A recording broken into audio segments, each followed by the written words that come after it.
Iso xa está como un pouco turbo. Non se ve tan ben redes como se vía outro día.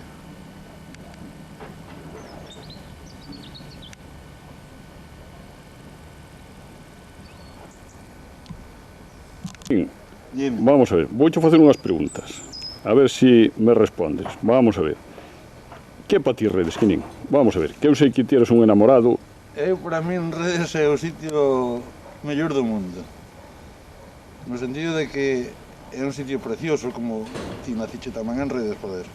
E os teus pais, e os meus pais, e os meus avós, e toda a familia. Somos de Redes nativos. E para min, fíjate se penso en Redes, que este verano estuve nas Seychelles. E hasta nas Seychelles soñaba con Redes eu.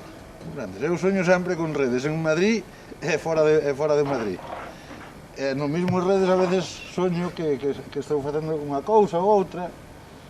Eu fui un neniño que iba á escola que é abaixo, cos cativos de Redes, daquela non se podía falar galego, e na miña casa tampouco se falaba, a miña mãe falaba castelán comigo. Eu aprendi o galego na rúa, como xa dixen nunha entrevista que me fixeron en Radio Fene. Eu non falo o galego clásico, non falo un bon galego, eu falo un galego de andar pola casa, como se di, grandes. E non... Pero eu sempre que podo falo en galego, comprendes? E jódeme incluso que haxe xente que me dé categoría, porque son catedrático de inglés e xa teño que falar ben, non? Ou falar en castellano, que non sea ordinario. E a min eso jódeme moito, comprendes? Bueno, o sea que vamos a ver, na túa vida Redes é algo moi importante, non é? Moi importante, importantísimo, tanto que desde... eu fume de Redes no ano 54 para Madrid.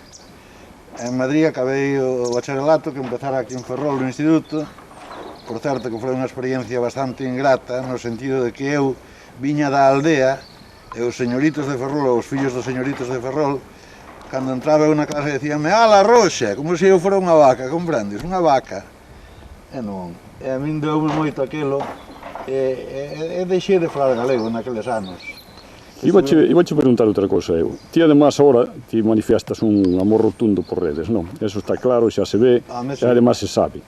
E hai outra cosa, ti agora tes outro segundo amor, que é a pintura. Claro. Como foi eso da pintura? A ver, contanos un pouco. É o máis importante. Eu descubrín a pintura en Redes, comprendes? Eu, cando me asomaba á terraza da miña casa, como xa dixen tamén na conferencia, na interview que me fixeron en Fene, chegaba de Madrid, abría as ventanas da miña terraza e xa era feliz, comprendes?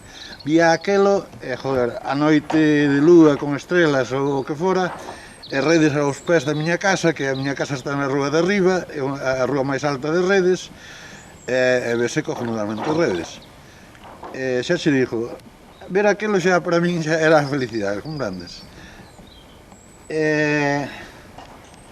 Bueno, o que che teño que decir é que xa che dixen, eu soño sempre con Redes. Non sei de que maneira, inconsciente, subconsciente ou... Vamos a ver, coméntanos agora un pouco a túa pintura, a ver como a ves ti. O sea, que clase de pintura faz? Eu empecé a dibuixar cousiñas que facía aquí na casa, imitacións do Greco, de revistas que tiña eu. Tiño en Madrid, por certo, 3 ou 4 reproduccións, vamos, figuras do Greco. Jesucristo e Ceomo. É un autorretrato moi famoso que está no Metropolitan Museum de Nova York, do Greco. E teño a tinta china ese, e quedoume cojonudo, como non? Eu sorprendínme ao velo, dixen, pero coño, eu facía isto con 17 anos. E facíao, e a prova tela, e facía o retrato de Pío XII, maladado sea, e a Franco non o pintei porque nunca me gustou, comprendes? Pero a min gustoume sempre a pintura. Eu, cando acabei a carreira aquí, en Madrid, tuve a sorte de coller un lectorado de español na Universidade de Belfast, en Irlanda do Norte, donde, por certo, se vive o nacionalismo católico irlandés con unha forza tremenda, comprendes? E ali tamén me din conta de que, coño, da injusticia do que pasara con nós, comprendes? Ali eran os ingleses os enemigos. En redes, naturalmente era Franco, non había máis. Eu en Belfast coincidín con un que agora é un hispanista moi famoso que se chama Ian Gibson, non sei se che falar del, figurome que sí. Sí, conozco, sí. O que escribeu sobre o asesinato de García Lorca. Sí. Eu pintaba caricaturas, facía dibuixos de monxas, de frades, de cregos, de obispos, de banqueiros, de xente gorda, de xente flaca, en fin, eu divertíame á miña maneira. E decíame Ian Gibson, Joaquín, a min chaman Joaquín ali, tienes unha veta de artista, unha vena de artista en ti, tienes que explotarla, coño. E despois, foi pasando o tempo, eu estuve ali 3 anos, 2 anos con Gibson, e despois vime para España e reinglesei xa, eu xa era... non. Espera un momento. Non, isto foi despois. Vin a España, fixen oposicións, saqueinas co número 4 e antes disso estuvera facendo a 1000 en Ceuta, comprendes? E todo isto eu sin olvidarme de redes, comprendes? Pero eu non tiña suficiente cos 3 anos aqueles que estuvera ali aprendendo inglés e pedín excedencia no ano 67. Estaba en Ciudad Real eu. E pedín excedencia da cátedra de inglés para que me deran unha beca do British Council, que por certo foi bastante difícil, porque había que ter moi bon inglés. Eu teño a sorte de ser bilingüe, comprendes? Como os galegos todos.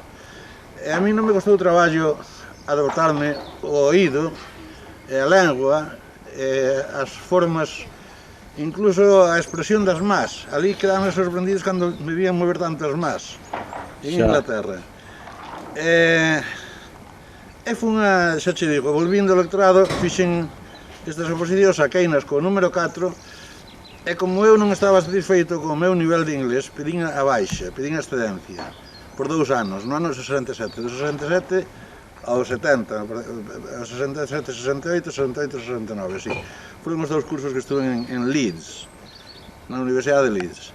E ali seguía pintando, e ali collín conocimento, bueno, eu xa conocía os pintores ingleses, Constable e Turner, e os grandes pintores da escola inglesa do século XIX, os acuarelistas ingleses, que son moi bons. Entón aí empezaste ti a pintar? Aí empecé a pintar, xa pintaba paisaxes da Universidade de Leeds, sí. Do colexio onde estaba eu. Que che iba a dicir, ti eres consciente de que che critica por ser un pintor, digamos así, como se fora bohemio? Por andar embadurnado de pintura e todas esas cousas. Eu xa o sei, coño, ti xa o sabes, non? A min é iso que queres que lle faga. Eu estou pintando aquí e manchome, sí. E non o podo evitar. Pero, vamos a ver, esa crítica non fai en ti, por exemplo, pensar e dicir, bueno, pois, oye, vou a ver se me mancho menos, ou vou utilizar unha bata, saco a bata, quedo... No, pero a bata uso no Círculo de Bellas Artes en Madrid, como aí usas. Teño que recontar outra cousa. Sí.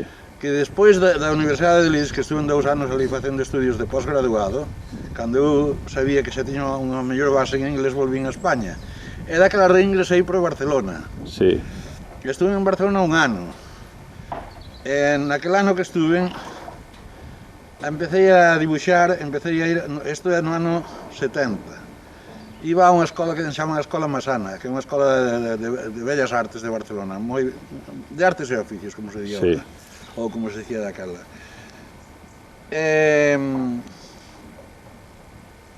Foi unha escola masana, que é unha escola moi boa. E tuve uns profesores cojonudos, magníficos, teño que dicir. Empezaron a facer pintar cacharros, dibuixar cacharros, a fórmula de Cézanne, non? Sí. O cono, o triángulo e a esfera, son o cilindro, o cono e a esfera. Son as bases de todas as formas da naturaleza. E iso é o que facían ali.